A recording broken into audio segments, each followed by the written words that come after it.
Inna hadza ma kuntum bihi tamtarun. Maksudnya begini, eh, apa yang Allah ceritakan tentang penderitaan yang akan dirasakan oleh orang-orang kafir di hari kiamat, ya, itu adalah sesuatu yang dulunya diragukan oleh mereka keberadaannya.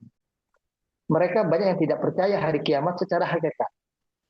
Kalau orang kafir musyrikin tidak percaya kiamat, dengan dikatakan kami tidak percaya hari kiamat. Kalau orang modern sekarang, hari kiamat itu tidak dipercayai, tapi tidak diucapkan. Hanya ada dalam bentuk perilaku. Ketika seorang berperilaku, ya, dalam kehidupannya ini semata-mata pemenuhan terhadap hawa nafsunya, pemenuhan syahwatnya, semau dirinya dalam kehidupan ini dia lakukan, maka sesungguhnya orang itu adalah orang yang tidak percaya hari kiamat.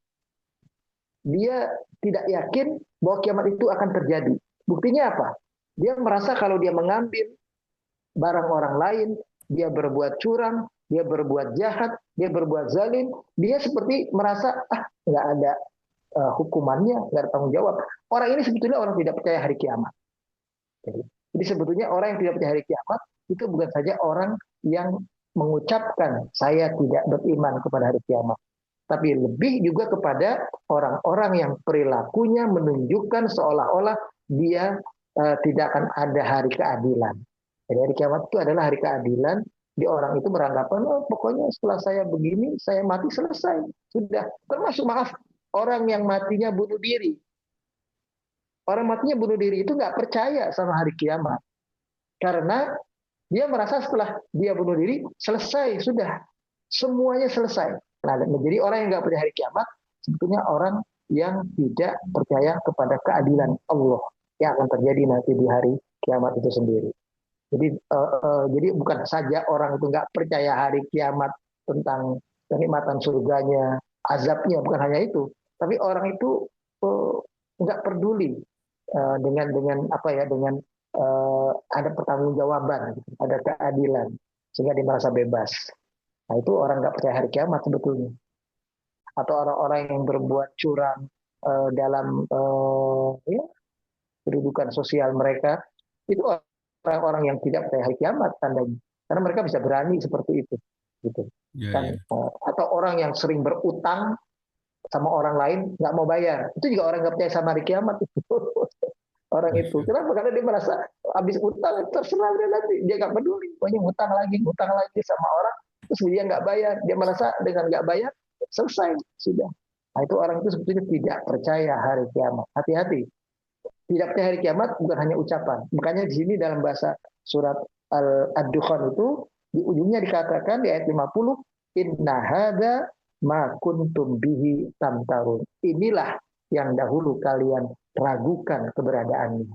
Kita diajak untuk mengerti, ya, Hmm.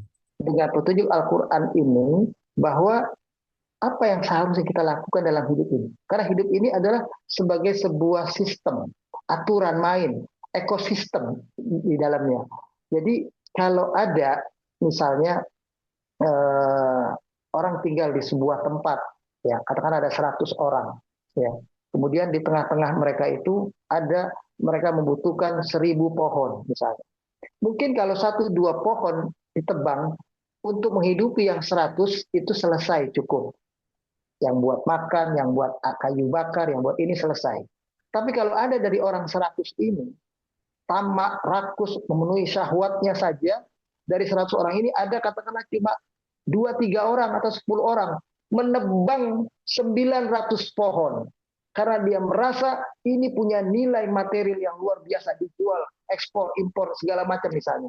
Lalu kemudian yang menjadi akibat tenggelamnya semua yang 100 itu termasuk dirinya, maka itu sebetulnya itu yang namanya dalam kehidupan ini ada sistemnya, ada aturannya. Nah, Al-Quran ini adalah petunjuk untuk bagaimana kita menyesuaikan diri dengan aturan main dalam hidup itu.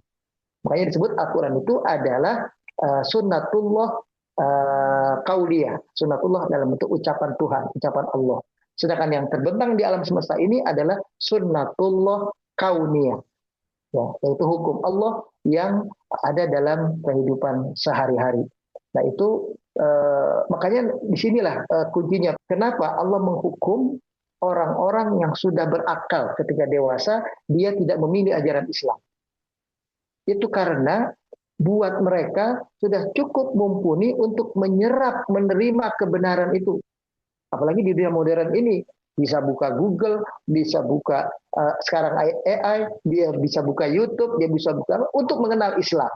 Tapi ketika itu tidak dia lakukan, bahkan dia tetap lupa diri dengan dunia kehidupan mereka sehari-hari, lalu akhirnya tidak beriman kepada ajaran Nabi Muhammad ini, ajaran Islam ini, lalu nanti di akhirat dia akan masuk neraka, itu pantaslah karena mereka tidak menggunakan akal sehat mereka dan tidak dipertemukan dengan wahyu yang ada.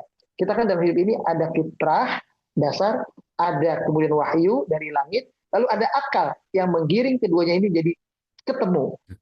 Nah, itulah yang membuat kita jadi muslim itu di situ.